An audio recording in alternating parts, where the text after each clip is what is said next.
Ek groet u, dit is Sondagoggend, die 19 Oktober. Kom ons gesels so daardie belangrike dag, 'n dag van oordeel. Ek sou graag altyd woorde van bemoediging wil bring, veral in die dae van ons lewe, wat lyk asof alles in die wêreld buite die Here raak. Ek sê wanneer dit lyk, dat ons weet dat God in beheer is, en dat dinge nie uit mekaar val nie, maar dat in plek val, vir die kind van God, wie se geloof vasgegrond is op Jesus Christus. Daar is egter twee kante van die munt, en dit vind ons in Romeine 11 vers 22. Let dan op die goedertierenheid en die gestrengheid van God. Gestrengheid oor die wat geval het, maar goedertierenheid oor jou, as jy in die goedertierenheid bly. Anders sal jy ook afgekap word. Die apostel Paulus verwys na hierdie teks na Israel wat gestruikel het om te val, omdat hulle Messias gekruisig het, en deur hulle geval het die saligheid na die heidene gekom. Ons praat oor die woorde goedertierenheid en gestrengheid. Goedertierenheid kan ook vertaal word as bruikbaarheid, goedheid. Gestrengheid is om iets kort te knip, met dooie en nuttelose takke van 'n vrugteboom af te sny. Kom ons praat oor die twee woorde. Daar is oor die goedertierenheid van God te praat, is baie aangenaam, ja. En die gestrengheid deel val nie altyd so lekker op die oor nie. Maar daar is 'n verskriklike verantwoordelikheid op die kind van God om nougeset te wandel. En predikers het die verantwoordelikheid om dikwels hieroor te praat. Efesiërs 5 vers 15. Pas dan op dat julle nougeset wandel, nie as onwyse nie, maar as wyse. En koop die tyd uit, omdat die dae boos is. Nougeset te wandel, akkuraat te wees, om presies te wees. Was twee dinge wat ontbreek in die lewens van baie gelowiges, veral in die westerse wêreld. En dit is die vrees van die Here en tweede plek heiligmaking. Handelinge 9 vers 31, daar die begin van die kerk sal ontstaan. Gemeentes deur die hele Judea en Galilea en Samaria het vrede gehad, terwyl hulle opgebou is en gewandel het in die vrees van die Here en die vertroosting van die Heilige Gees, en het hulle vermeerder. Klaakse gewandel in die vrees van die Here se definisie is volgende: keeping a continually tender conscience, abhorring all sin, having respect to every divine precept, dreading to offer him from whom the soul has derived its being and its blessings. Without this salutary fear of God, there never can be any circumspect walking. Einde van die aanhaling. Heiligmaker en die vrees van die Here loop hand aan hand. Dit sê ons in 2 Korintiërs 7 vers 1. Terwyl ons dan hierdie beloftes het, geliefdes, laat ons van alle besoedeling van die vlees en die gees reinig, en laat ons die heiligmaking in die vrees van God volbring. Waarom is dit dat om nougeset te wandel en om heiligmaking in die vrees van God te volbring so belangrik is in die lewe van 'n gelowige? Dis omdat elke wedergebore kind van God 'n vaste afspraak het, die oomblik wanneer hy van hierdie wêreld af uitwoon, om voor die regterstoel van Christus te verskyn. Romeine 14 vers 10. Maar jy, waarom oordeel jy jou broeder? Of jy ook, waarom verag jy jou broeder? Want ons sal almal voor die regterstoel van Christus gestel word. Want daar is geskrywe, so waar as ek leef, sê die Here, vir my sal elke knie buig en elke tong sal God bely. So sal elkeen van ons dan vir homself aan God rekenskap gee. En dan verwys Paulus ook hierna in 2 Korintiërs 5 vers 10, want ons moet almal voor die regterstoel van Christus verskyn, sodat elkeen kan ontvang wat hy deur die liggaam verrig het, volgens wat hy gedoen het, of dit goed is of kwaad. Nou wat gaan in daardie dag gebeur?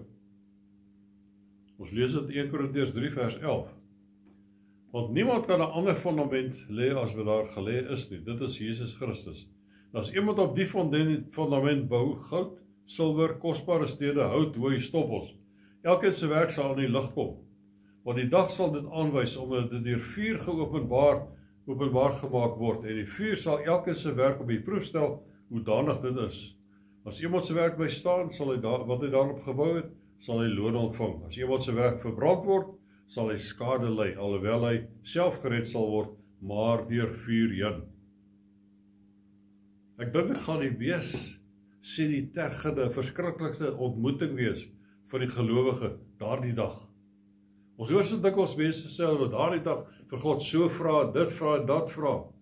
Ek twyfel of dit ooit belangrik gaan wees in daai dag. Afgelope week het ons soveel stories gehoor van Jesus wat aan mense verskyn het, mense wat gedroom het, dat Jesus of engele aan hulle verskyn het, en selfs mense wat naby doodse ervarings gehad het, en waar hulle gesê is dat Jesus op die 23ste en 24ste September sy bruid gaan kom haal. Het verbaas my dat mense so kalm kan praat oor 'n ontmoeting met die Seun van God en ander hemelse wesens, asof dit maar net nog 'n, hoe gaan dit nou, is. Toe die apostel Johannes op die eiland Patmos van aangesig tot aangesig met die persoon saam met wie hy 3 jaar gewandel het, kom, toe sê hy in Openbaring 1 vers 17, toe ek hom sien, val ek soos 'n dooie aan sy voete. Daar's baie ander soortgelyke gebeurtenisse wat ons in die Bybel kry. Ons praat hier van 'n ontmoeting met die heiligste persoon, almagtigste persoon wat daar bestaan. Het gaan beslis nie 'n doodgewone ontmoeting wees nie. Ja, ek weet ons sal daardie dag ons aardse liggame gaan nie wees soos ons weet nie hoe dit gaan wees nie. En ons weet ook nie hoe gaan dit wees in die heerlikheid van die hemel om saam daar by Jesus te wees nie.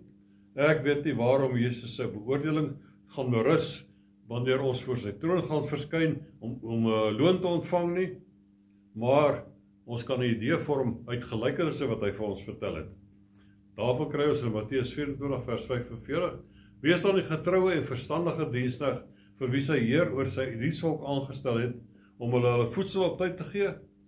Gelukkig is daardie diensknegt vir wie sy Heer as hy kom, op hierdie manier besig sal vind. Voorwaar ek sê vir julle, hy sal hom oor al sy besittings aanstel.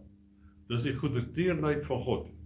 Maar dan kom die gestrengheid, vers 48, Maar as daardie slegte diensknegt aan sy hart sê, by Heer tal om te kom, en hy sy medediensknegte begin slaan en saam met die dronkaards begin eet en drink, dan sal die Heer van die diensknegt hom op 'n dag dat hy dit nie verwag nie, en op 'n uur dat hy dit nie weet nie, en hy sal hom pynig en hom 'n deelgenoot van die geveinstes maak. Daar sal geween wees en geknars van die tande. Dan is daar die gelykenis van die talente, Matteus 25 vers 14, want dit is soos 'n man wat op reis wou gaan en sy diensknegte roep en aan hulle sy besittings toevertrou. Die een gee hy 5 talente, die ander 2 en die ander 1, en aan elkeen na sy vermoë, en hy het dadelik op reis gegaan. En ons weet wat gebeur het, toe die meeste teruggekom het, die 2 diensknegte wat die 5 en die 2 talente ontvang het dit verdubbel, en die Heer van die diensknegte teruggekom het, en hy kom afreken met hulle, toe sê hy vir hierdie 2, mooi so, goeie en getroue diensknegt, oor weinig was jy getrou, oor veel sal ek jou aanstel, gaan in die vreugde van jou Heer. Maar die wat 1 talent ontvang het hy die grond gaan wegsteek. Die Heer se woorde aan hom is, jou slegte en leie diensknegt, en hy was uitgewerk. Weereens die gestrengheid van God. Dr. Lukas het 'n ander gelykenis deurgepen, waar die Here aan sy diensknegte geld gegee het om met 'n besigheid te doen. Lukas 19 vers 12. 'n man het van hoë geboorte uit na 'n ver land gereis om vir homself 'n koningskap te ontvang en dan terug te kom. En wanneer hy daardie tyd 10 van sy diensknegte geroep het, gee aan hulle 10 ponde en sê vir hulle, dryf handel daarmee totdat ek kom.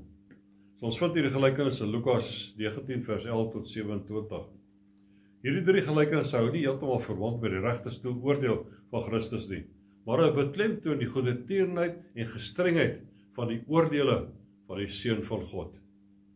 Matteus 25 vers 31 tot 46, want dit is 'n ander oordeel, wat nie 'n gelykenis is nie, wanneer al die nasies vergader sal word, om by ek veronderstel by Jesus se tweede koms, en hy sal hulle van mekaar afskei, soos die herder die skape en die bokke afskei, Matteus 25 vers 32. Vers 34 sê, dan sal die koning vir die wat aan sy regterhand sê, kom, julle geseëndes van my Vader, beerf die koninkryk wat vir julle berei is, van die grondlegging van die wêreld af, want ek het honger gehad en julle het my te ete gegee, ek het dors gehad en julle het my te drinke gegee, ek was 'n vreemdeling en julle het my geherberg, ek was naak en julle het my geklee, ek was siek en julle het my besoek, in die gevangenis was ek en julle het naby gekom.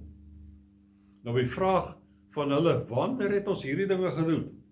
Sê Jesus in vers 40, die koning sal antwoord en vir hulle sê, voorwaar ek sê vir julle, vir soveel julle dit gedoen het, aan een van die geringstes van hierdie broeders van my, het julle dit aan my gedoen. Die wolknasies gaan die teenoorgestelde hoor, vers 41, dan sal hy ook vir die aan sy linkerkant sê, gaan weg van my julle vervloektes, in die ewige vuur wat berei is vir die duiwel en sy engele.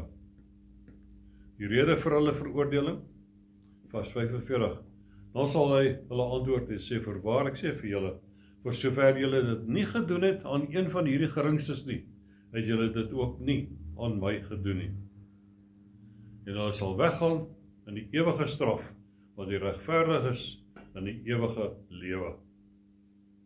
Dan kom die finale oordeel aan die einde van die 1000 jaar van Christus se regering vanuit Jerusalem, en dit vind ons in Openbaring 20 vers 11 tot 15.